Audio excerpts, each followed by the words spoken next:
हरिओम. योगदास श्री जयगणेश जोशी लिखित आध्यात्मिक पुल लेख क्रमांक 48.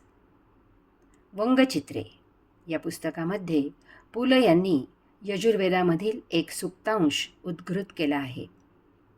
सुक्तांश असा आहे, यत्र विश्वम भवेत्यकनीडम. याचे निरूपण असे आहे, ज्याप्रमाणे प्राणी कळप करून एकत्र राहतात त्याप्रमाणे संपूर्ण मानव एकत्र राहिले तर विश्वबंधुत्वाचे दर्शन होईल. वसुधैव कुटुंबकम ही सहकार्याची भावना रुजेल. जय जगत याचा नारा संपूर्ण विश्वात दुमदुमेल. संपूर्ण मानवतेला प्रेम आणि समरसता याचे शिक्षण दिले जाईल. भेदभाव निर्माण होणार नाही आणि सर्वत्र समानता नांदेल.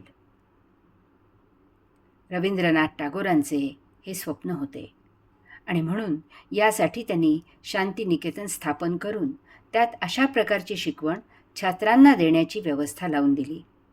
हजारो कविता लिहून अशा बंधुत्वाचे मार्गदर्शन केले. यासाठी संपूर्ण आयुष्य वेचले. सुदैवाने रवींद्रनाथांप्रमाणे झटणारे, यासाठी आयुष्य वेचणारे अशा कार्याने भारावून गेलेले रवींद्रनाथांच्या आश्रमाला शिक्षक पिढ्यानपिढ्या भेटत आहेत, हे भाग्यच म्हणायचे. दुर्दैव असे आहे की याच बंगालमध्ये सामाजिक अशांतता, विध्वंसक वृत्ती, बेदरकारपणा, गुंडशाही याचा कळस अनेक वर्षे पाहायला मिळत आहे. असे असूनही शांतिनिकेतनमधील कार्य निर्विघ्न सुरू आहे.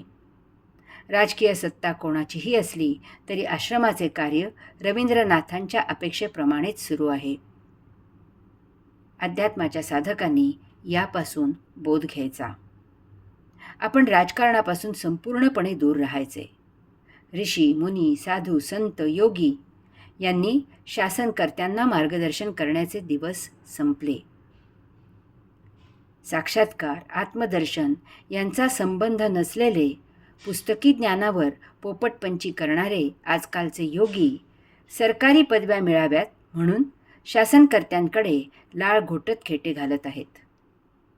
साधकांनी आपली साधना, उपासना सुरू ठेवून आत्मयात्रा मार्गी लावत असायचे. हरि ओम.